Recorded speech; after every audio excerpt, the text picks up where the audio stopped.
short,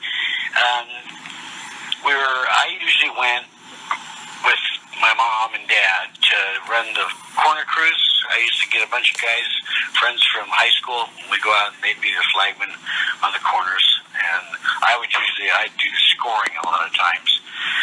We were out there and his name was Dick Pierce. And Dick was a good friend of the family's. He also owned a big truck shop in East Los Angeles that I actually worked for a little while. He was up there helping my mom. My father was gone to one of it was an international chemical company that he worked for, and he was their big stick. He sent them to different places in the world to fix everything right, and he happened to be in Europe this one weekend. So Mom went out, and there was like nobody there. It was like we had like 27 entries because it was so hot. I mean, it was ungodly hot. And so we're getting the races get set up and everything else. And Dick Pierce, he had a 350 two-stroke air-cooled Suzuki. Sorry, did you say 250? 350. 350, yep. Yeah. That was one of the sizes that was popular at the time. Right. And he also had don't know what year it was, but he had a 200cc Greaves Silverstone. And this was Greaves, which is primarily a motocross bike. Mm-hmm. It was their version of a road racing motorcycle. It had the leading, what do they call that? The leading axle? Leading axle, front forks. Yeah. The springs in the front. They were telescopic, and these were actually like rear shock springs in the front. On the front. I don't know what on the front. They had a name for them. Yes, I know. Anyway, he asked me at the time, because I had been riding in the desert for a long time and goofing around in the dirt. He asked me if I'd be interested in trying it. He rode a couple of events, and there was not very many people there.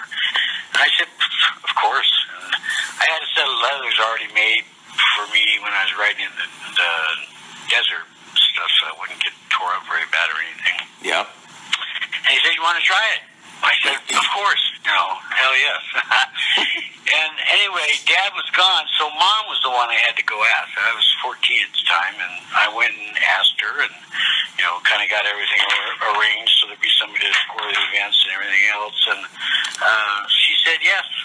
Well, from that point on, it snowballed. So the first time around there was, I think my best lap on that particular day, of course, just starting off, was 2 minute and 20-second lap. That was the hot stuff. Yeah. And then I ended up down at like 126 or something by the time my career finished off. So it almost knocked a whole minute off of it.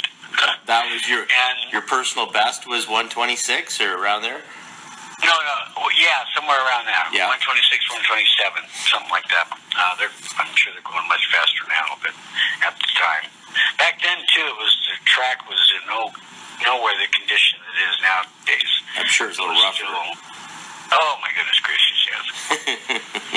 And then, and on top of it all, you had not great suspension. No, exactly. But I mean, hell, it was never really gone that fast. I mean, yeah, I rode, not consistently that fast. You get on a dirt bike and out in the middle of the desert, you crank it up and go down some straight stretch of desert, and you get going fast, but you wouldn't stay consistently fast like you did on a road racing bike. Any idea how fast you would have been going your first time out there? Oh man, I couldn't really tell you. It was probably the back straight or front straight, probably I'll stretch it and say 130. Wow. 120. Something. It was only a little 200cc. I mean, right. So a single air-cooled single, and it just wasn't that fast. So I, probably say it like 120. 120, something like that.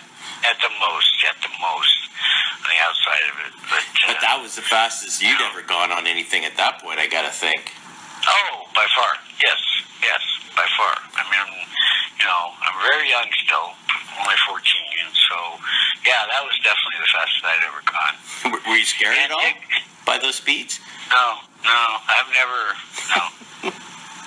I mean, in all those years that I was racing and stuff, I'm more scared now that I'm older and braking easier than I was ever back when I was younger. I use that phrase, no brain, no pain. Right. And that was true. I mean, I didn't even think about falling off it, because you ever think about falling off it, guess what you do? You fall off it. Yeah. Well, we're all pretty invincible when we're young. You got that one right. It took me to 30-something before I figured it out. But anyway, so yeah, that was the first race I rode, because he helped my mom and dad run all the races, especially the road races. That's what he was most interested in. Dick Pierce was most interested. Dick Pierce, yep. I got to ride his bikes whenever he showed up, and wasn't riding one class, I get ride the other class. Back then they had like novices and seniors. So did he, do you remember how you finished in that first race, Wes, by any chance? I would think I got a second, but there was only 23 people all along. I got a second behind this guy. Oh God, I can't remember his name, but he was on a 200cc air-cooled Yamaha, a twin-cylinder model. Oh, and that thing was just much faster. I'm sure. Keep with it going down the straightaways or anything, so I ended up second behind him. But like I said, it all snowballed from there. Did that race, did it kind of show some people that maybe you might be good at this? No, I don't think so at all. I don't think so at all. Okay. In fact, I think that basically I was probably, let's see, that was 70. It was probably 73, maybe 74.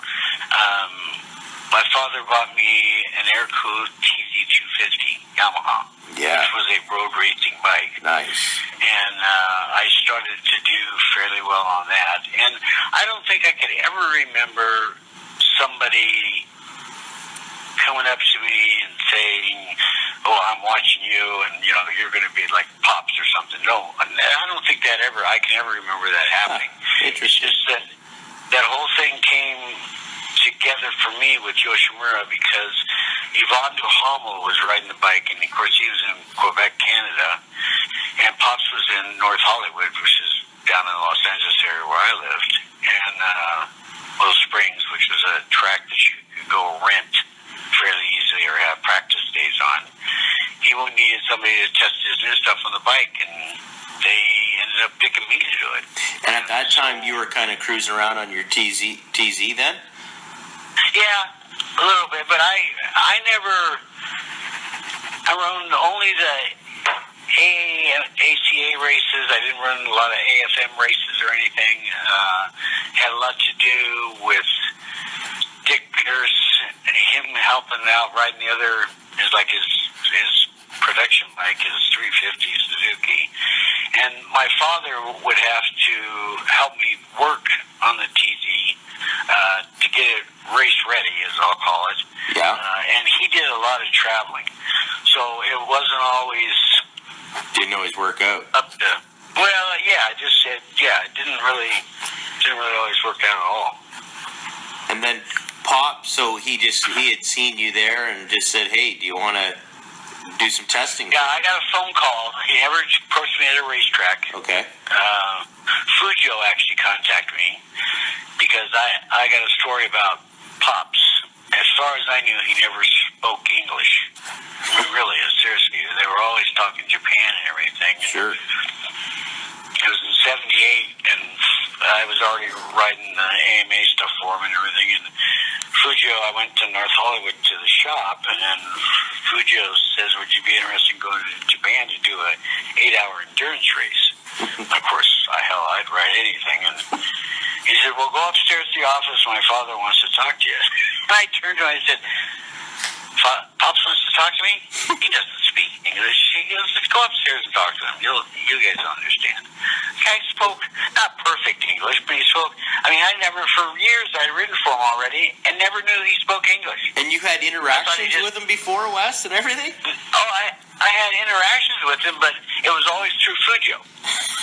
I would tell Pops and everything, and, Fujo was standing there, and he would speak to him in Japanese on what I had said, like where the throttle was coming on, where, blah, blah, blah, all different kinds of things. And I always thought that he just spoke Japanese. Really, seriously. And then all of a sudden I go up there and he starts talking, like I said, it wasn't perfect English, but English enough that I could understand. Sure. And I was flabbergasted. I had to sit down.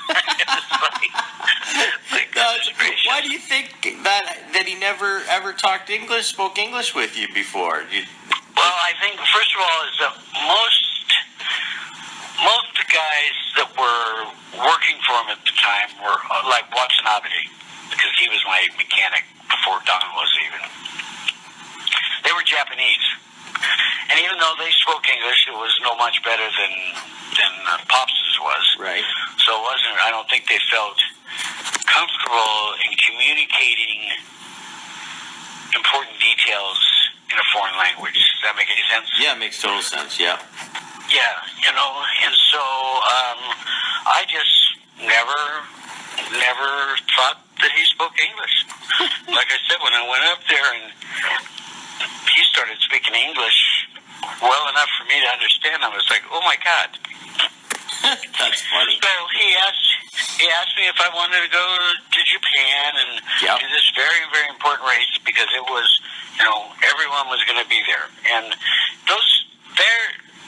I felt like I was back in the older times with like samurai and stuff, because it was doing battle. You were actually doing battle, is what I gathered out of his conversation about the race and how everyone was there, except for Yamaha, because they weren't really even into superbike racing. They weren't into superbike racing for years. Well, wasn't Kenny riding for Yamaha back then, or was that just on the world circuit or whatever? Well, they never had a real good four-stroke motorcycle. Okay. That's back when we were riding Z1s, and GS 1000s had basically just come out. Mm-hmm.